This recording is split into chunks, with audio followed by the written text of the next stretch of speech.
Miss আসসালামু আলাইকুম। ওয়ালাইকুম আসসালাম। শুনতে পাচ্ছ তো না?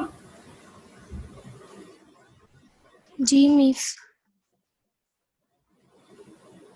জি, আসসালামু আলাইকুম। ওয়ালাইকুম আসসালাম।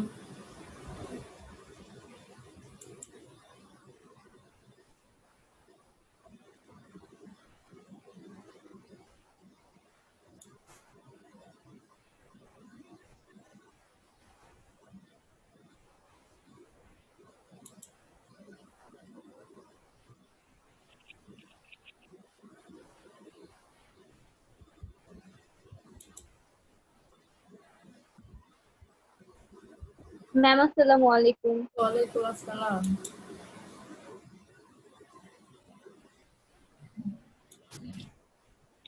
আসসালামু আলাইকুম।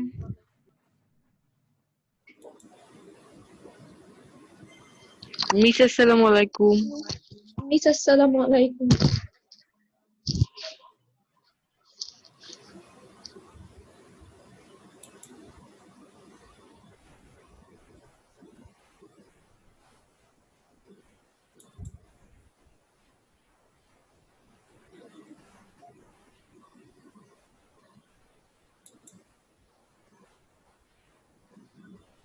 মিস আসসালামু আলাইকুম।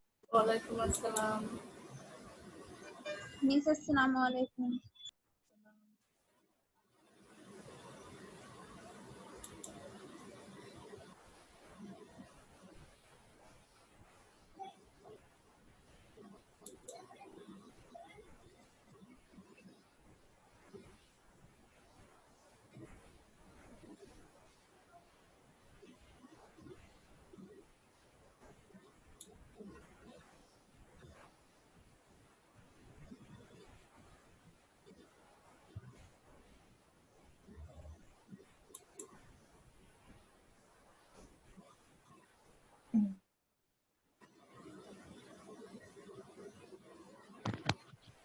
ম্যাম আসসালামু আলাইকুম।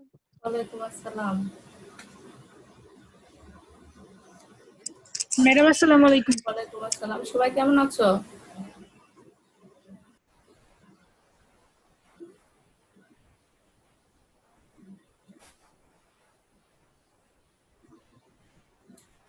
আলহামদুলিল্লাহ ভালো।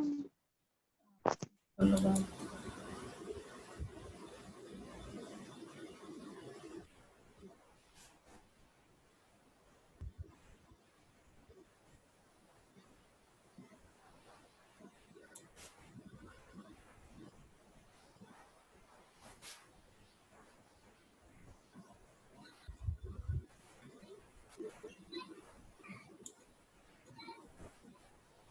আচ্ছা, তাহলে আমরা আমাদের ক্লাস শুরু করে দিলাম।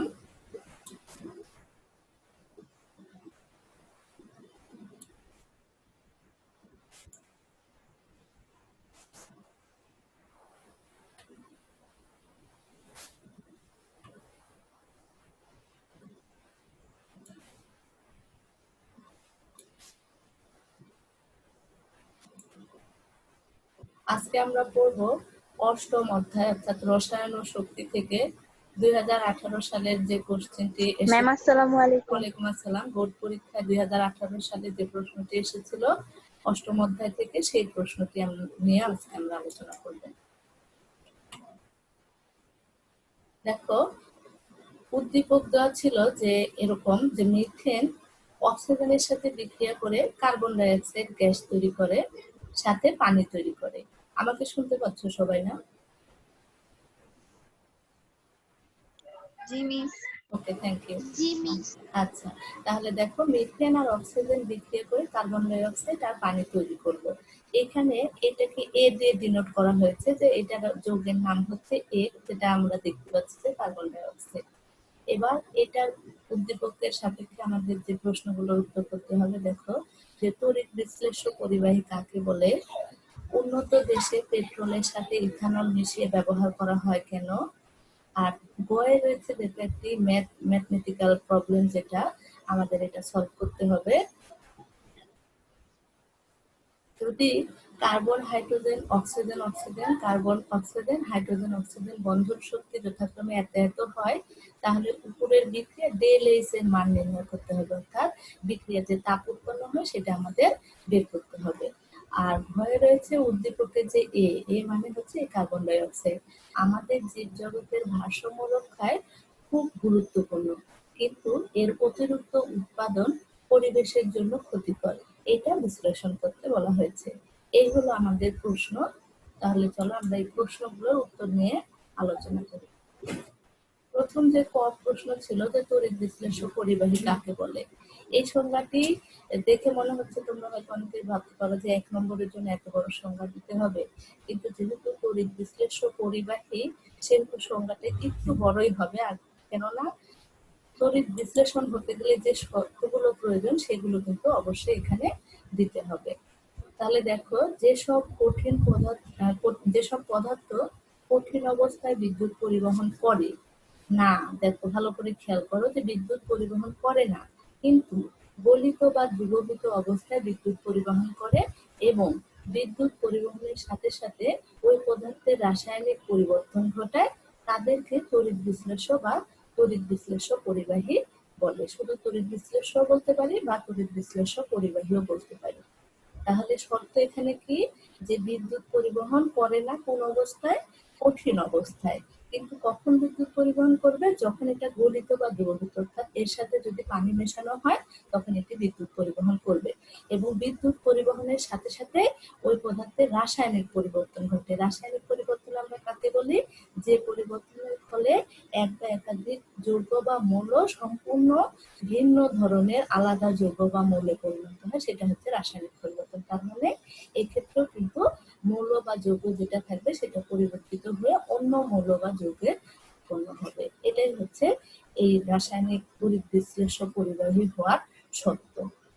এবার এখানে আরো কি কি প্রশ্ন হতে পারে আমি তোমাদের সাথে সেগুলো নিয়ে একটু আলোচনা করছি। যেমন ধরো, তড়িৎ বিশ্লেষণ যদি কাকে বলে, এই প্রশ্ন আসতে পারে এখানে।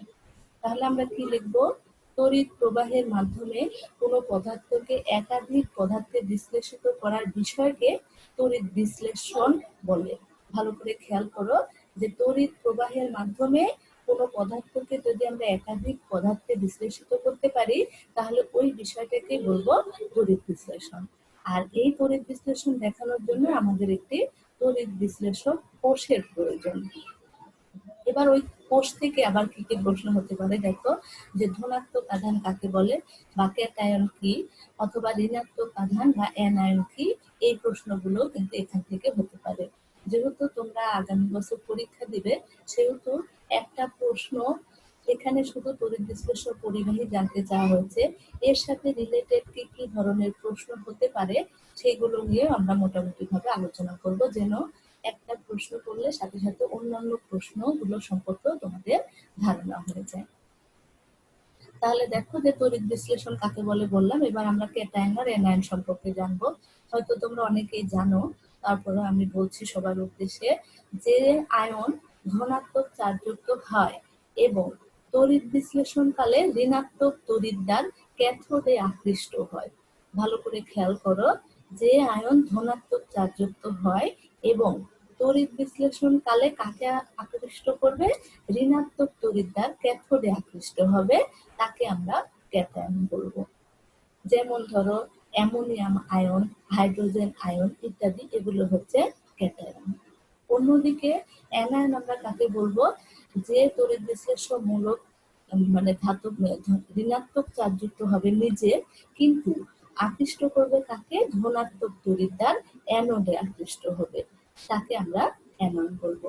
যেমন অধাতব যে আয়নগুলো হয়, ক্লোরাইড আয়ন, হাইড্রোক্সিল আয়ন ইত্যাদি। তাহলে দেখো, এখান থেকে আমাদের কি কি প্রশ্ন হতে পারে, যেটা আমাদের রয়েছে তড়িৎ বিশ্লেষ্য পরিবাহী সেটা হতে পারে, তড়িৎ বিশ্লেষণ কাকে বলে সেটা হতে পারে, ক্যাটায়ন কাকে বলে সেটা আসতে পারে, অ্যানায়ন কাকে বলে সেটা আসতে পারে। আশা করি আমরা এই সবগুলো প্রশ্নই এখান থেকে যদি আসে তাহলে আমরা তার উত্তর করতে পারবো। সবাই বুঝতে পেরেছো? কারো কোনো কোশ্চেন থাকলে বলো।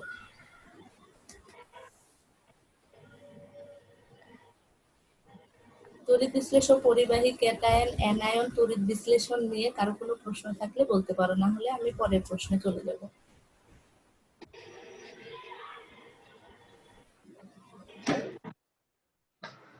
আচ্ছা, আমার মনে হয় কারো কোনো প্রশ্ন নেই। এবার আমরা তাহলে ক্ষয়ে চলে যাচ্ছি। দেখো যে ক্ষয়ে ছিল যে প্রশ্নটা আমাদের ছিল যে উন্নত দেশে পেট্রোলের সাথে ইথানল মিশিয়ে ব্যবহার করা হয় কেন, এটা আমাদের প্রশ্ন ছিল। তাহলে দেখো, পেট্রোল একটি জীবাশ্ম জ্বালানি যার মজুদ সীমিত। যেহেতু এখানে বলছে যে জীবাশ্ম জ্বালানি, তাহলে শুরুতেই আমাদের জানতে হবে জীবাশ্ম জ্বালানি কি, এই বিষয়টি আমাদের জানতে হবে। জীবাশ্ম জ্বালানি কি আমি তোমাদের বলছি, তোমরা খাতা কলম থাকলে লিখে নিতে পারো।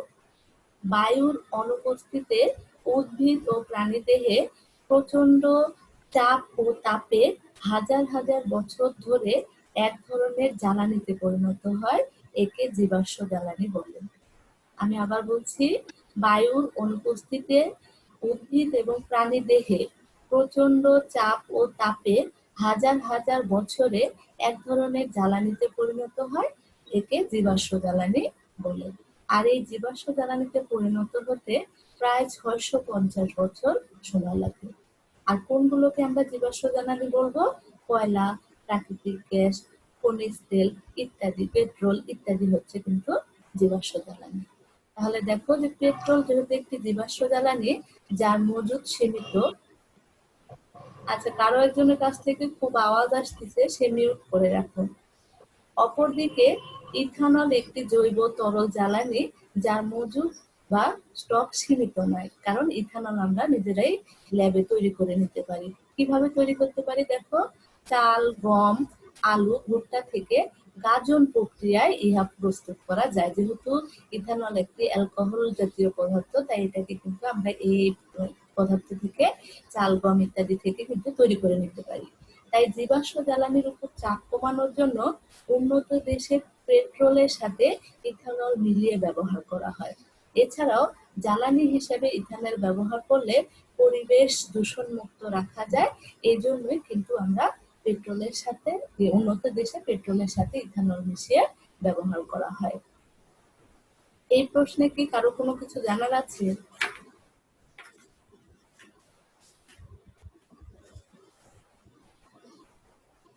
আচ্ছা, কারো কোনো রেসপন্স নেই, তার মানে জানার কিছু নেই। আরেকটা কথা তোমাদের বলছি, তোমাদের যখন কোনো কিছু জিজ্ঞেস করা হবে, কেউ একজন হলেও অন্তত একটু রেসপন্স করে বলবা যে হ্যাঁ জানার কিছু নেই বা জানার কিছু আছে। আর যাকে নাম ধরে ডাকবো সে অবশ্যই রেসপন্স করবে। কেননা তোমরা যদি রেসপন্স না করো, এটা কিন্তু অনেকটাই ভিডিও ক্লাসের মতো হয়ে যাবে, যেটা আমরা ইউটিউবে আগে দিতাম বা এখনো দিই। কিন্তু সরাসরি জুমে ক্লাস নেওয়ার অর্থ কিন্তু তোমাদের সাথে আমাদের ইন্টারেকশনটা হওয়া। তোমরা নিজেরা প্রশ্ন করবে, আমরা উত্তর দিব, আমি তোমাদের কাছে কিছু জানতে চাইবো, তোমরা উত্তর দিবে। তবেই কিন্তু ক্লাসটা ইউটিউবে নেওয়া সার্থকতা হবে, না হলে কিন্তু ওই ভিডিও ক্লাসের মতোই হবে। এই জিনিসটি তোমরা অবশ্যই খেয়াল রাখবে। এবার দেখো, গয়ে যে অঙ্কটি করতে বলা হয়েছিল, ম্যাথমেটিক্যাল যে প্রবলেমটা ছিল, যে মিথেন যখন অক্সিজেনের সাথে বিক্রিয়া করে তখন কার্বন ডাই অক্সাইড আর পানি তৈরি হয়। বিক্রিয়া সমতা সাধনের জন্য দেখো, এই পাশে যখন আমরা প্রোডাক্ট গুলো তৈরি করলাম বিক্রিয়ক থেকে, তখন দেখো রিঅ্যাক্ট্যান্ট থেকে প্রোডাক্টে গেলে এখানে কার্বন ডাই অক্সাইড যখন হলো তখন অক্সিজেন 2টা, আর পানি যখন হলো তখন এখানে অক্সিজেন 1টা। এই 2 ধরো পরে আমাদের দেওয়া হয়েছে, এখানে 2 এখানে 2, একটু সমতা করে দেওয়া হয়েছে। প্রথমে আমাকে মিথেনের সাথে অক্সিজেন বিক্রিয়া করলে কার্বন ডাই অক্সাইড আর পানি তৈরি করে নিব। এবার আমরা দেখবো যে উৎপাদে আর বিক্রিয়কে মৌলের সংখ্যা সমান আছে কিনা। এবার দেখে এখানে অক্সিজেন 2টা, এখানে পানিতে শুধু অক্সিজেন 1টা, তাহলে 3টা হচ্ছে। কিন্তু বিক্রিয়কে দেখো অক্সিজেন রয়েছে 2টি, তাই ব্যালেন্স করার জন্য যদি আমি এখানে 2 দিই, এবং হাইড্রোজেন দেখো এখানে 2টি, কিন্তু বিক্রিয়কে হাইড্রোজেন 4টি, ব্যালেন্স করার জন্য এখানে 2 দিলাম, তাহলে হাইড্রোজেন 4টি হয়ে গেল, অক্সিজেন এখানে 2টি, এখানে 2টি, 4টি হলো, তাই কিন্তু এখানে 2 দেওয়া হয়েছে। তাহলে এই বিক্রিয়ায় তাপের পরিবর্তনই মিথেনের দহন তাপ। বিক্রিয়াটিকে বন্ধন সহ কিভাবে দেখাতে পারি সেটাই কিন্তু মূল উদ্দেশ্য। এটা বন্ধন সহ যদি তুমি না দেখাতে পারো, আচ্ছা কেউ একজন স্ক্রিনে দাগ দিচ্ছ, যে দাগ দিয়েছো সে মুছে ফেলো।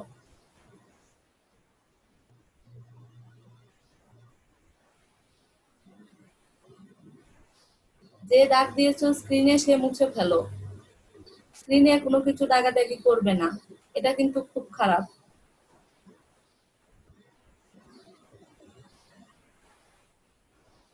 বিক্রিয়াটিকে বন্ধন সহ আমরা কিভাবে দেখাতে পারি দেখো, কার্বন হাইড্রোজেন মিথেনের দেখো একটি কার্বন 4টি হাইড্রোজেনের সাথে বন্ধন আছে, আর কার্বনের হাত হচ্ছে তাই 4, তাই গাঠনিক সংকেত রূপে আমরা এভাবে লিখবো। এরপর অক্সিজেন যেহেতু দ্বিপরমাণু, এই জন্য অক্সিজেনকে ডাবল বন্ধন আকারে লেখা হয় এবং এখানে 2 রয়েছে তাই এই 2টি এখানে দেওয়া হলো। কার্বন ডাই অক্সাইডে কার্বনের হাত হচ্ছে 4টি আর অক্সিজেন দ্বিপরমাণু, তাই এখানে ডাবল বন্ধন, এই পাশে ডাবল বন্ধন দিয়ে আমরা গাঠনিক সংকেত এইভাবে লিখতে পারি। আর আবারও কেউ দাগ দিয়েছো, কে করছে এগুলো?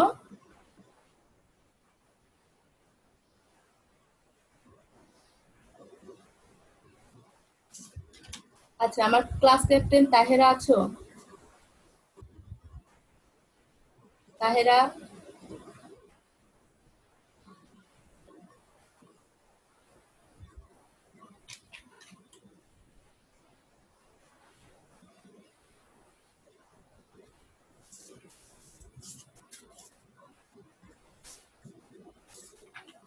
তাহেরা নেই?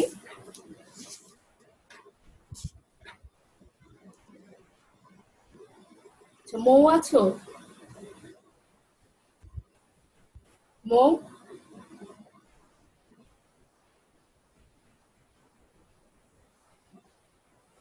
তোমরা কথা না বললে কি করে হবে? তোমরা কেউ কথা বলছো না কেন? আচ্ছা, কেউ একজন বলো তো এরা আছে কিনা? মৌ, তাহেরা, এরা কেউ আছে কিনা? মিস মৌ আর তাহেরার মধ্যে কেউ নেই। আচ্ছা, তুমি কে বলছো? তোমার রোল কত? মিস আমি রুনা 39। 39। তোমার নাম কি? রুনা। আচ্ছা, তুমি সবার উদ্দেশ্যে একটু বলো তো যে যারা এই দাগ দিচ্ছে, আমি কিন্তু পরে ইয়ে করে চেক করে যদি যার নাম পাবো তার নামে কিন্তু কমপ্লেন করবো। কে দাগ দিচ্ছে সবার উদ্দেশ্যে একটু বলো যে দাগ না দিতে। ওকে মিস, সবাই একটু খেয়াল করে শুনো, যারা হচ্ছে স্ক্রিনে দাগ দিচ্ছ প্লিজ একটু ইরেজ করে দাও, নাহলে ম্যাডাম সবাইকে বের করে দিবে যে করছো এই কাজটি। আচ্ছা, তোমাকে বলছি, যেহেতু তাহেরা মৌ ওরা কেউ নেই, তুমি হচ্ছে পার্টিসিপেন্ট যারা আছে তাদের স্ক্রিনশট দিয়ে আমাকে পার্সোনালি পাঠাবা, ঠিক আছে? নাজনীন সিরাজ পার্সোনালি আমাকে স্ক্রিনশট দিয়ে পাঠাবে, ঠিক আছে? আচ্ছা মিস। আচ্ছা, তাহলে দেখো এখানে এই এই বন্ধন শক্তিগুলো আমাদের দেয়া ছিল। যে কি কি বন্ধন শক্তি দেখো, যে carbon hydrogen 414, oxygen oxygen double বন্ধন এটা 498, কার্বন অক্সিজেন হচ্ছে 843, আর অক্সিজেন হাইড্রোজেন হচ্ছে 464। এবার আমাদের দেখতে হবে যে বিক্রিয়াটিতে কয় মোল বিক্রিয়া করেছে এবং কয় মোল যে উৎপাদ তৈরি হয়েছে সেটা আমাদের ভালো করে খেয়াল করতে হবে।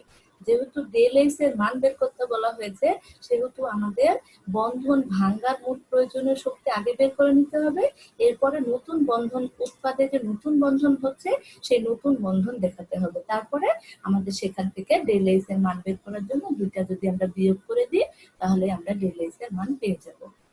তাহলে দেখো এখানে যে পুরাতন বন্ধন ভাঙ্গার শক্তি মানে হচ্ছে বিক্রিয়ক গুলো যে ভেঙে যাচ্ছে, মোট প্রয়োজনীয় শক্তি 4 গুণন, দেখো এখানে হচ্ছে 414 দেওয়া আছে।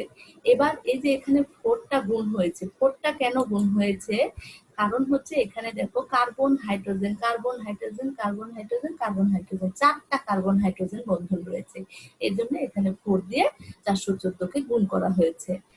এরপরে যোগ চিহ্ন দিয়ে এখানে অক্সিজেন অক্সিজেন দেখো অক্সিজেন অক্সিজেনের জন্য এখানে একটি, কিন্তু যেহেতু এখানে 2 অণু বা 2 মলিকুল দেওয়া রয়েছে তাই এখানে 2 দিয়ে 498 কে গুণ করা হয়েছে, করে এই দুইটার যোগফল আমার এত কিলোজুল, এটা হলো বন্ধন ভাঙ্গার মোট প্রয়োজনীয় শক্তি।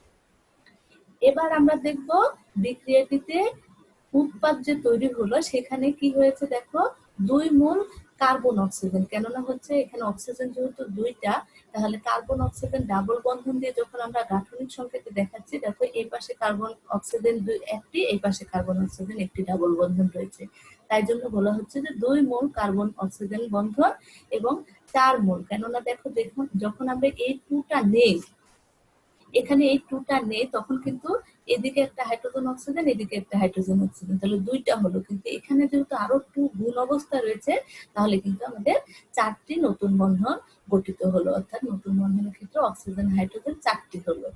তাহলে নতুন বন্ধন গঠিত হওয়ার নির্গত মোট শক্তি কত হবে? দেখো, 2 গুণন 843 যোগ হচ্ছে 4 গুণন হচ্ছে 464, তাহলে গুণ করলে আমরা এত কিলোজুল পাইলাম। এবার এই যে দুইটা বিক্রিয়ার বন্ধন ভাঙার মোট প্রয়োজনীয় শক্তি পেলাম, আর হচ্ছে বন্ধন গঠিত হওয়ার মোট শক্তি পেলাম। এখান থেকে আমরা যদি দুইটার বিয়োগফল করি তাহলে আমরা ডেল এইচ পেয়ে যাব। তাহলে দেখো, ডেল এইচ সমান সমান এই দুইটার বিয়োগ করলে -890 কিলোজুল। যেহেতু এখানে নেগেটিভ চিহ্ন বা ঋণাত্মক চিহ্ন, সেহেতু এই বিক্রিয়াকে আমরা কি বিক্রিয়া বলতে পারি? তাপ উৎপাদী বিক্রিয়া বলতে পারি। এই ম্যাথে কারো কোনো প্রবলেম থাকলে বলো।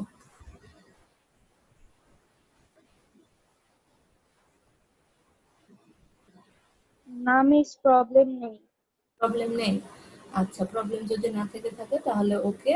কিন্তু আমি আগামী দিনের জন্য একটা SW দিব, সেটা যদি তোমরা তার পরের ক্লাসে আমাকে দেখাতে পারো তাহলে আমি বুঝবো যে আসলে তোমাদের কোনো প্রবলেম নেই। আমি তাহলে ঘরে চলে গেলাম।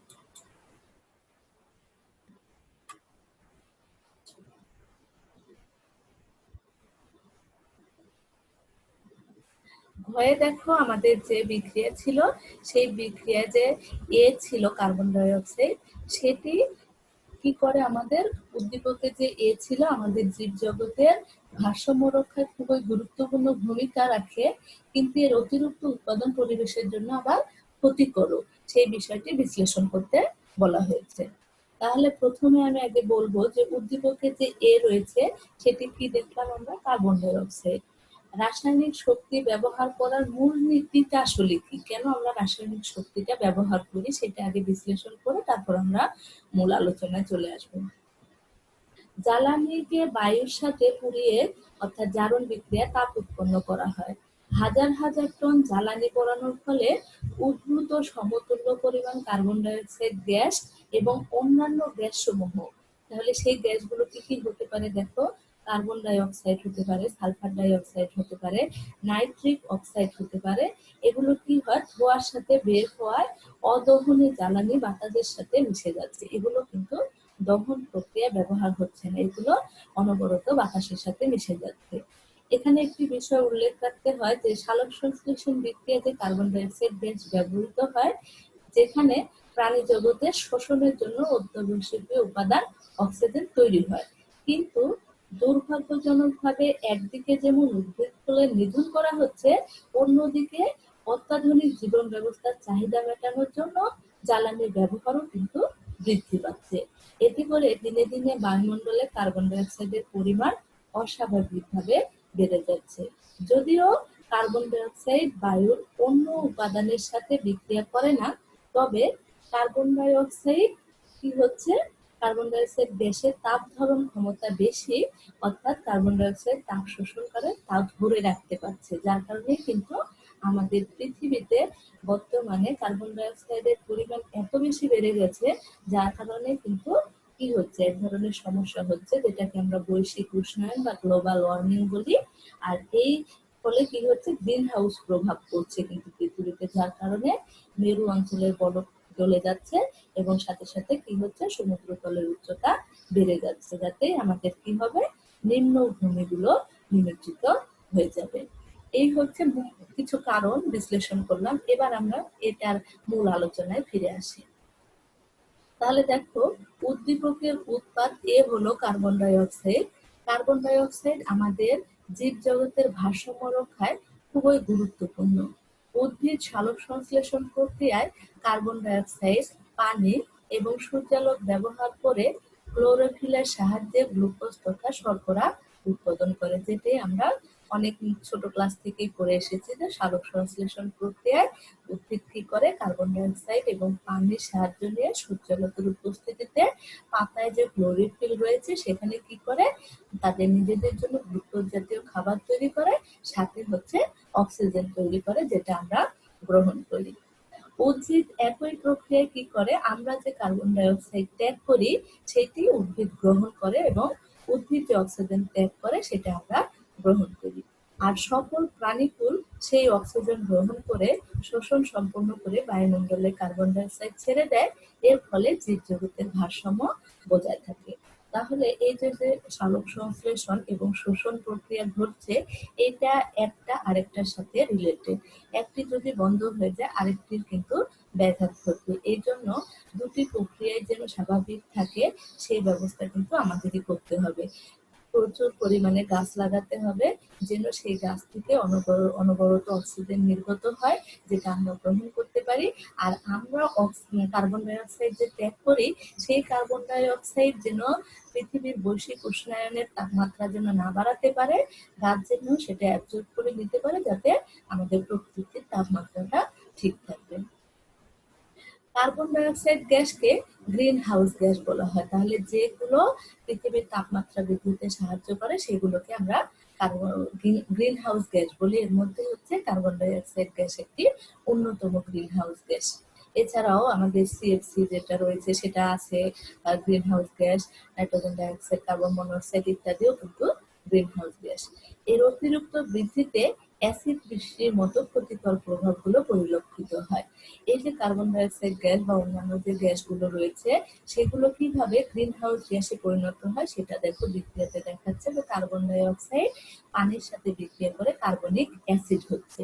এটা কিন্তু একটি অ্যাসিড, যার কারণে যখন ওই পানি পৃথিবীতে আসে বৃষ্টির পানির সাথে এই যে কার্বন ডাই অক্সাইড মিশে কিন্তু কার্বনিক অ্যাসিডে পরিণত হচ্ছে, যেটা অ্যাসিড বৃষ্টি। এছাড়াও যখন আমরা কোনো কাঠ কয়লা পোড়াই তখন অক্সিজেনের সাপেক্ষে ওই সালফার যে থাকে কাঠ কয়লা পোড়ালে সেই সালফার অক্সিজেনের সাথে বিক্রিয়া করে সালফার ডাই অক্সাইড, পরে সালফার ডাই অক্সাইড পুনরায় অক্সিজেনের সাথে বিক্রিয়া করে সালফার ট্রাই অক্সাইড, এভাবে আবার সালফার ট্রাই অক্সাইড বৃষ্টির পানির সাথে মিশে সালফিউরিক অ্যাসিড উৎপন্ন করে। এটাও কিন্তু এক ধরনের অ্যাসিড বৃষ্টি। এখানে শুধু যেহেতু কার্বন ডাই অক্সাইড নিয়ে আলোচনা করার কথা বলা হয়েছে তাই আমরা কার্বন ডাই অক্সাইড দিয়ে কার্বনিক অ্যাসিড যে তৈরি হয় পানির সাথে মিশে সেটি কিন্তু এক ধরনের অ্যাসিড বৃষ্টি।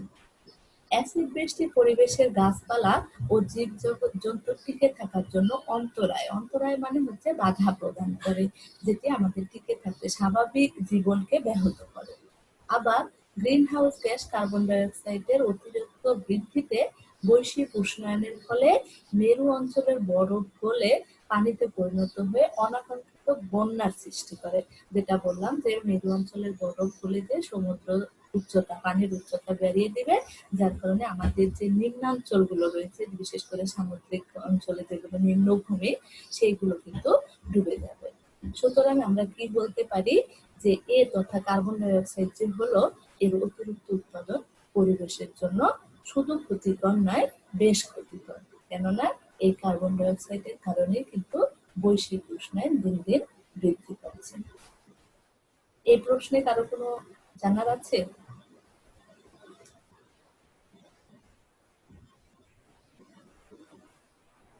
কারো কিছু জানার নেই?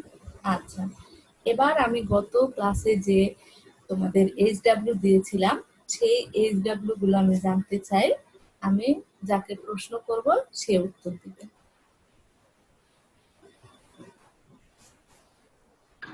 মিস আমি একটা পারি নেই। কোনটা পারোনি বলো?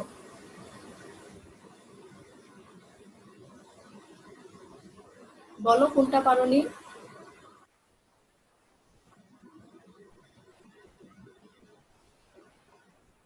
যে প্রশ্ন করলে যে একটা পারোনি সে কোনটা পারোনি বলো। মিস মিস 3 নাম্বারটা যে সোডিয়াম আর HCl এর। আচ্ছা, কেউ পেরেছে এমন আছো? মিস ওখানে তো ওই যে মানে কতটুকু আছে ওটা দেওয়া নেই। কতটুকু কতটুকু আছে দেওয়া নেই মানে কি? ভি দেওয়া ছিল 150 ml, এস দেওয়া ছিল 0.75 মোলার, আর তোমার হচ্ছে অ্যাসিটিক অ্যাসিডের নাম উল্লেখ ছিল, সেখান থেকে আমরা তো এম বের করে নিতে পারি আণবিক ভর। এরপর আমাদের ডাব্লুটা জানতে চাওয়া হচ্ছিল, তাহলে সূত্র তো miss 3 number 3 number sodium sodium 5 আচ্ছা আচ্ছা 3 নম্বরে কি দেওয়া ছিল? আর 10। হ্যাঁ, তাহলে ওখানে তো দেওয়াই ছিল পরিমাণটা কতটুকু, তাই না? সোডিয়াম আর হাইড্রোক্লোরিক অ্যাসিডের পরিমাণটা দেওয়া ছিল না? তাহলে তো সেখান থেকে আমরা করতেই পারি 3 নাম্বারটা। আচ্ছা, 3 নাম্বারটা যারা করনি, করতে পারোনি, তাদের তাহলে বলছি তোমরা খাতা কলম নাও।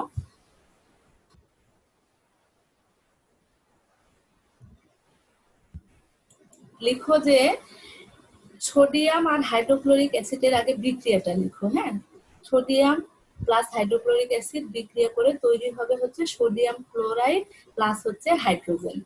ঠিক আছে, এবার ব্যালেন্স করার জন্য সোডিয়ামের সামনে 2 দিতে হবে, বিক্রিয়কে সোডিয়ামের সামনে 2 দিতে হবে, হাইড্রোক্লোরিক অ্যাসিডের সামনে 2 দিতে হবে এবং সোডিয়াম ক্লোরাইডের সামনে 2 দিতে হবে। এই পর্যন্ত হচ্ছে বিক্রিয়ার সমতা করা। এবার ম্যাডাম আমি এটা করেছি।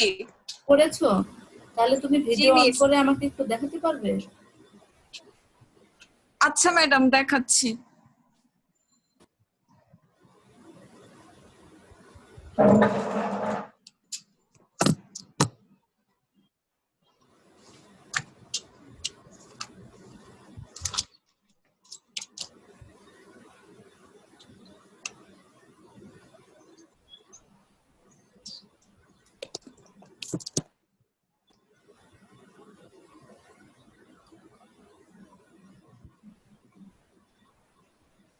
আচ্ছা, কত আসছে অ্যানসার বলো তো? এই যে আসছে? মিস।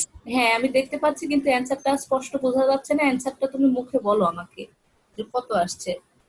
ম্যাডাম 4.67 গ্রাম। 4.67 গ্রাম উত্তরে ভুল হয়েছে।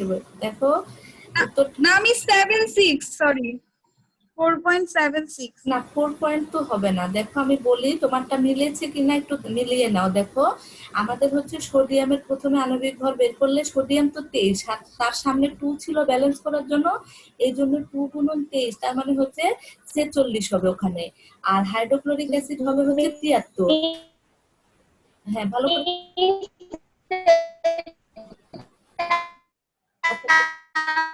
তোমার কথা বোঝা যাচ্ছে না, অনেক কেটে কেটে আসছে, অনেক কেটে কেটে আসছে। আমি তোমাকে একবার বলছি, একটু ভালো করে সবাই শুনে নাও যে 46 গ্রাম সোডিয়াম বিক্রিয়া করে হচ্ছে যে 73 গ্রাম হাইড্রোক্লোরিক অ্যাসিডের সাথে। এইটুকু তোমার কি ঠিক আছে? দেখো তো 46 আর 73। ম্যাডাম আমার কাছে তো কোশ্চেন অন্যটা ছিল, 3 গ্রাম সোডিয়াম আর 5 গ্রাম হাইড্রোক্লোরিক HCl এর। না, প্রশ্ন তো এমন ছিল না। প্রশ্ন তো ছিল 5 গ্রাম আর হচ্ছে তোমার 10 গ্রাম হাইড্রোক্লোরিক অ্যাসিড। তাহলে মিস আমি মনে হয় ভুল প্রশ্ন তুলেছি, এর কারণে অ্যানসার মিলল না। হ্যাঁ, ভুল প্রশ্ন তুলে তোমার নিয়ম যদি ঠিক থাকে, তুমি গ্রামটা ওখানে চেঞ্জ করে দিলে তোমার উত্তর চলে আসবে। তার মানে তুমি নিয়মটা জানো, কিন্তু ভুল প্রশ্নের কারণে তোমার অ্যানসারটা আলাদা আসছে, কিন্তু তোমার অঙ্কটা হয়েছে। ঠিক আছে, তোমার ওইটা পরিমাণটা ঠিক থাকলে তোমার Thank you, অঙ্কটা miss. হয়ে যাবে। ওয়েলকাম, তোমাকেও ধন্যবাদ।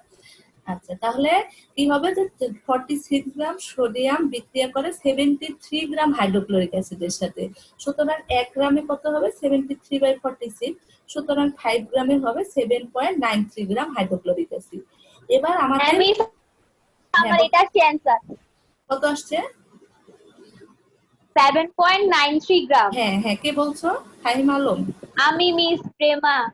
আচ্ছা প্রেমা, হ্যাঁ তোমার হয়েছে, তোমাকে ধন্যবাদ। আর তাহলে এখানে লিমিটিং বিক্রিয়ক কে, সেটা কিন্তু আমাদের মেন প্রশ্ন। প্রেমা বলো, লিমিটিং বিক্রিয়ক কে?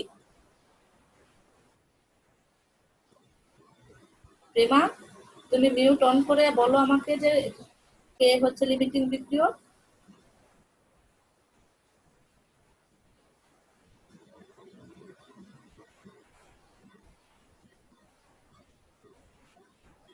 আচ্ছা, কেউ বলতে পারবা যে এখানে লিমিটিং বিক্রিয়ক কোনটা হবে? মিস এটা হলো হাইড্রোক্লোরিক, যেটা সেই অ্যাসিড, ওইটা লিমিটিং বিক্রিয়ক হবে। কেন? তুমি তো লিমিটিং বিক্রিয়কের সংজ্ঞাটাই তাহলে ঠিক করলে না। যে যে বিক্রিয়ক বিক্রিয়া বলি। হ্যাঁ বলো। Madam sodium. হ্যাঁ মিস না, হ্যাঁ সোডিয়াম হ্যাঁ সোডিয়াম হবে। কেননা আমরা কি জানি যে যে বিক্রিয়ক বিক্রিয়া করে শেষ হয়ে যায় বা অবশিষ্ট থাকে না, তাকে আমরা লিমিটিং বিক্রিয়ক বলি। তাহলে সোডিয়াম, দেখো হাইড্রোক্লোরিক অ্যাসিড কিন্তু 2.07 গ্রাম অবশিষ্ট থেকে গেল, আর শেষ হয়ে গেল কে? সোডিয়াম। এই জন্যই কিন্তু এটা সোডিয়ামটা হচ্ছে আমাদের লিমিটিং বিক্রিয়ক। আর কয়ে 1 এবং 2 এর যে SW দেওয়া ছিল সেটা সবাই পেরেছো?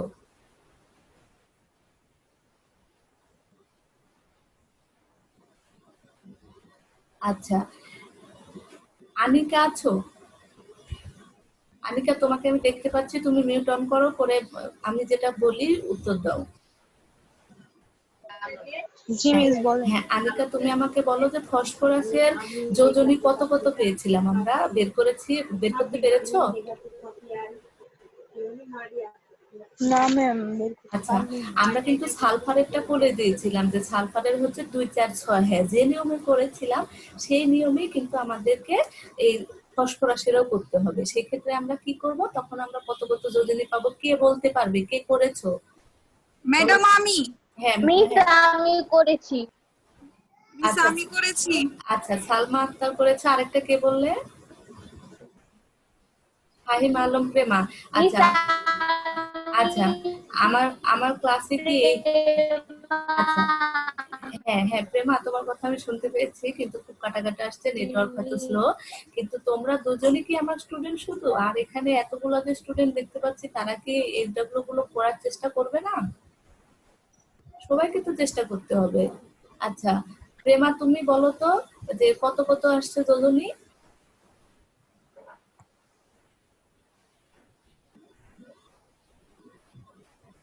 প্রেমা বলো কত কত আসছে দুজনই? আচ্ছা, ও মনে হয় আমাদেরকে ভালো শুনতে পাচ্ছে না। সালমা আক্তার, ইভা, তুমি বলো। জি মিস, যোজনী ম্যাডাম প্রথমে সাধারণ অবস্থায় এসেছে 3 আর আচ্ছা উত্তেজিত অবস্থায় এসেছে 5। 5। আচ্ছা, ধন্যবাদ তোমাকে। তাহলে এরপর যে কোনো মৌলের এরকম পরিবর্তনশীল যোজনী বের করতে দিলে আমরা ইনশাল্লাহ পারবো, তাই তো? জি মিস। জি মিস। আচ্ছা, ধন্যবাদ।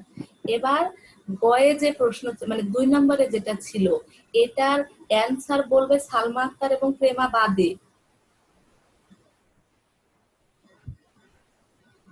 আমার 24 ছিল, সেখান থেকে পার্টিসিপেন্ট সবাই বের হয়ে যাচ্ছে, প্রশ্ন করতেছি তাই সবাই বের হয়ে যাচ্ছে।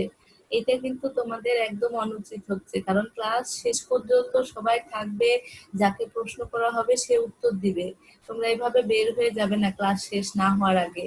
হয়তো ভাবছো কি অ্যাটেন্ডেন্স দিয়ে দিয়েছি তাই চলে যাচ্ছে, আমি কিন্তু এখানেও স্ক্রিনশট দিয়ে রাখবো। পরে এই যে যারা বের হয়ে গেছে ক্লাস শেষের আগে, তাদের নামে কিন্তু আমি অফিসে বলবো যে তোমরা ক্লাস শেষ না করে বের হয়ে যাও। এই বিষয়টি কিন্তু তোমরা মাথায় রেখো, ঠিক আছে? তোমাদের সব প্রমাণ কিন্তু থেকে যাচ্ছে। আচ্ছা জিম, জিম তুমি কথা বলো তো আমার সাথে। জি মিস। হ্যাঁ, তুমি বলো তো এটা করেছো কি করনি তুমি? জি মিস আমি করেছি। হ্যাঁ, কত অ্যান্সার এসেছে বলো তো? মিস আমার এসেছে 1.8 গ্রাম। তুমি এস এর মান কত ধরেছো? এস এর মান হচ্ছে 0.75 মোলার। আচ্ছা, মোলার না, এটা হচ্ছে যে মোল বলে, হ্যাঁ, মোল। মোলার ঘনমাত্রা বলে, হ্যাঁ মোলার বললেও হবে। আচ্ছা, ভি হচ্ছে কত? ভি হচ্ছে 150 এমএল। ml। হ্যাঁ, আর এম কত বের করেছো? আণবিক এম ভর? আসছে 16 মিস। এটাই তো তুমি ভুল করেছো। অ্যাসিটিক অ্যাসিডের সংকেতটা কি বলো তো? CH3COOH না? হ্যাঁ, COOH। তাহলে এটার আণবিক ভর তুমি বের করে দেখবে তোমার আণবিক ভরটা ভুল হয়েছে, যার কারণে তোমার কিন্তু উত্তরটা ভুল হয়েছে। আচ্ছা, এবার আনিকা, আনিকা তুমি বলো তো তোমার উত্তর কত আসছে?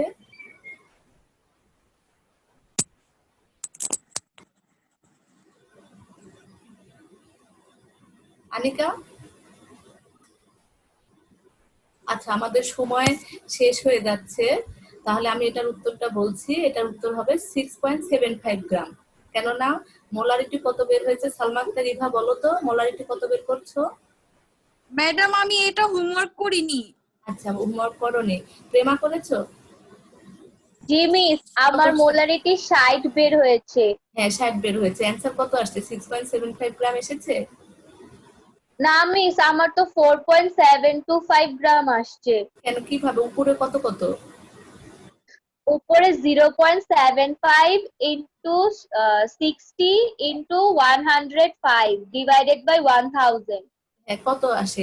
ক্যালকুলেটর ভালো করে করে দেখো তো, আরেকবার করে দেখো তো। আচ্ছা, ম্যাডাম হয়তোবা আমাদের ক্লাস এখনই কেটে যাবে।